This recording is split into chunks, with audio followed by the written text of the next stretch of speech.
How's it going, everybody? My name is Jarvis, and we're back with another walk and talk vlog today because all right, that's why. Anyway, though,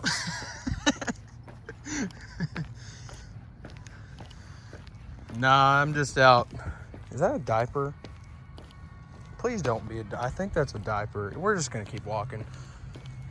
Anyway, though, I literally had so many really good, interesting thoughts in my head until about 20 seconds ago, and then they all just disappeared. Anyway, I don't know. I guess I'm just walking. How have you guys been doing today? I'm exercising as I am doing because I'm trying to get in better shape so that I can be happier, healthier, and also because if I ever need to do any of my own stunts, I want to be able to do that and not die. Oh, hey, look, there's like 4 of me. That's cool. What's up, guys? How y'all doing? Shadow versions of me, say hi. But I was thinking about how I think it's hilarious at how having a normal schedule, getting up around 9 o'clock and then going to bed around midnight or so. It's 2 a.m. is when I actually go to sleep. But doing that has been getting me less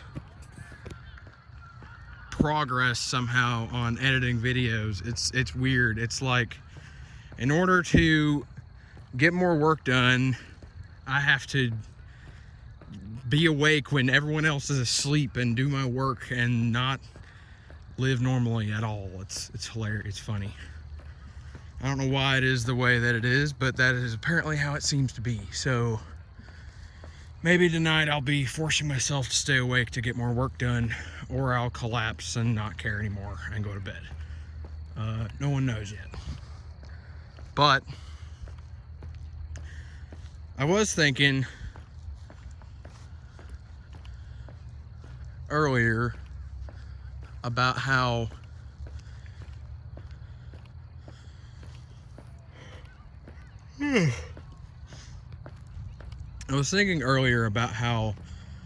how much people are alike in all walks of life. And then a thought occurred to me how the statement I'm about to make is pretty controversial, but it's true if you think about it. We're all created equally, but we're not all born equally. Some people are born with disfigurements, or they're born with obstacles in their bodies or their minds. Some people are born being fed food from a golden spoon. Some people are born having to steal that spoon from others to eat. Some people are born and they get to have a plastic spoon, which is kind of where I sit in life. Or maybe it's slightly wooden or something, a little bit better than that. But it's really kind of true when you think about it. I didn't turn my flash on, so whenever the lights go out, or if there's just a dark spot, it's just gonna be pitch black, and I apologize for that. But it's too late now. We're in this boat, and that's how we'll stay. But I think it's sad at how I was thinking about this, how I would absolutely love to help people all over the world. I think that would be incredible. But at the same time, if you change the circumstances of helping to a certain part, they become a lot scarier. The other day, me and my friends were all just hanging out, going out to eat, and this guy walks up to the car asking to borrow somebody's phone, and of course he kind of looked like he was kind of drugged up a little bit, none of us were going to let him touch our phones because we don't know what he was going to do. There's a bunch of possibilities that arise with that scenario. There's the possibility that he takes the phone and he runs. There's a possibility that he calls somebody for drugs and gets more drugs lined up. And there's a possibility that he simply does just call somebody to come pick him up and help him, or whatever it is that he needed. But if I had been alone, I'd probably been more likely to take the chance, because I don't mind if it's my life on the line or me risking something. It's a lot easier to do, but it's much harder when you have other people in the car. I remember one time there's a guy who I went and got a Popeyes spicy chicken sandwich, because it was back when they had one and it was like the memes and stuff about it being better than Chick-fil-A or whatever. So I went and parked in a parking lot, because I just gotten it and the place was absolutely packed. But I went and parked, and this big guy walks up, and now he looked like he was absolutely exhausted, but it was just me in the car. And I had also just picked up my several $1,000 computer that I had just bought to even try to do more computer stuff, because my other one completely died. But he comes up and he says, "Hey man," he said, "I don't need no money. I don't need no food." He said, "I just need a ride to the place over here." And so I kind of just sat for a second. I hadn't even got to eat my food yet. I had just parked to do so, and I didn't even get to start. So I thought for a second, and I said, you know what? Why not? If he tries to kill me or something, then, you know, I'll at least die having tried to do a good deed. But, so I get him into the car. No offense to the guy, but he smelled like absolute... He did not smell good. Let's just say it that way. But I let him in the car, and I take him just a few minutes down the road, which is where he said he had to get some medication for his knees, because he doesn't have a car or a bike. He was telling me about a bunch of stuff that has happened to him recently. But he goes in and he gets into the place, and he came back out and he said, "Man," he said, "if you had not picked me up and drove me over here," he said, "I would not have been able to make it in time." He said they close in 5 minutes. And I thought it was super cool I was able to help this guy out. And then, so while he was in there doing the stuff, I made sure to wait just in case he needed anything else. I could have drove away, but I didn't, because I sat there to eat my food. I hadn't got to eat my food yet. So I started eating my food, and you know, it was a really good chicken sandwich with some fries. He comes back out, and he says, "Hey man, is there any way you could just go ahead and drive me on home?" He said, "I only live about 5 minutes back that way." And I was like, "Sure." I was like, "Get in the car, man, but do you mind if I finish my food first?" He's like, "Nah, take your time." So I sat there finishing my food, and I offered to give him the rest of my fries. And he was like, "Nah, dude, those are yours." He said, "I'm not going to take your food." He said, "You're already helping me so much."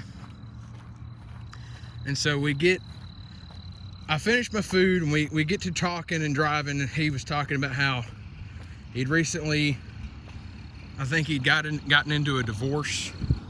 And so his girlfriend or his wife, I don't remember, took the car. He didn't have a car anymore. His house was kind of in shambles.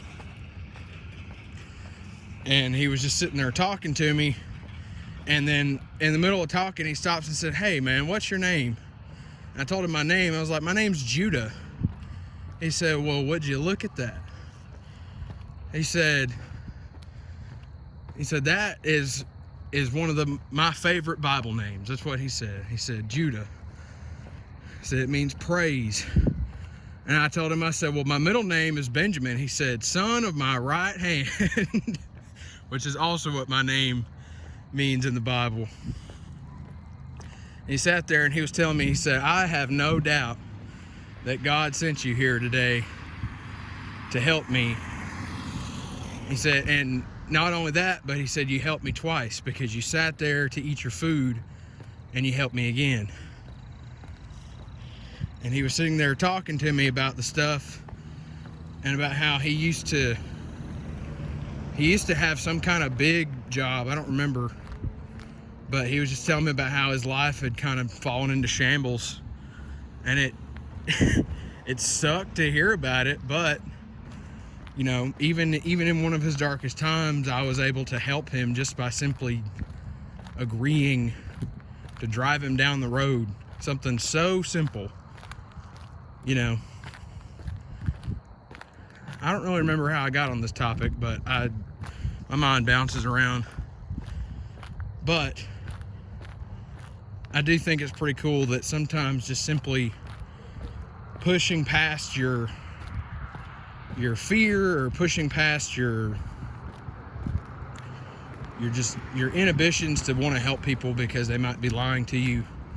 I'm not saying that it's true all the time. Sometimes people are just horrible and they just want your money and they'll literally lie to you and they don't even need it.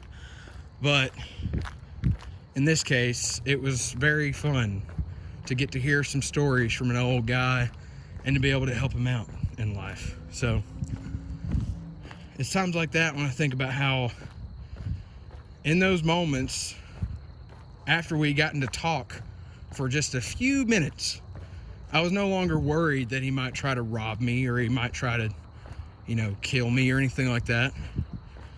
All we had to do was exchange a few words. And I think that's what's wrong with the world today. And I think that's what's wrong with mob people, is that I believe people as a singularity have much more capacity to be good and to believe in good things and be a lot more reasonable. But people in large groups, I know it sounds kind of messed up, but we become a lot more ravenous, much more bloodthirsty, and we don't really care what the other side has to say. All we know is that my group thinks that I'm right and your group is wrong, and we want you to die because you don't agree with us. And it's sad that the world is in such a state. When I was younger, I used to wanted to think that maybe I could change the world. Maybe I was something special. Who knows? Maybe I can. Maybe I am. Maybe it just depends on how hard I work. But me now is like, the world itself is kind of hopeless. Nobody ever listens to reason. Nobody ever really stops to think. We hear one news headline and says that's the truth, and then we go on with that. But I don't think it's worth giving up on. I think as long as there's any kind of will to change, that we should always keep working to strive for a better world. I think it's important to never lose hope like that. Losing hope is dangerous. It leads to despair, which leads to suicide. It's not fun. But what do I know? I'm just a kid with a big dream and big plans and no real plan to actually accomplish it other than to just work. So, who knows? Well, I'm about to finish a lap now.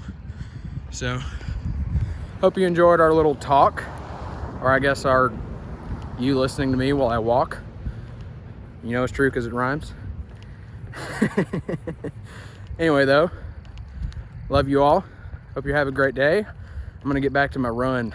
I can't really talk and run. I can talk and walk and talk, but I can't run and tongue, Anyway, though, bye guys.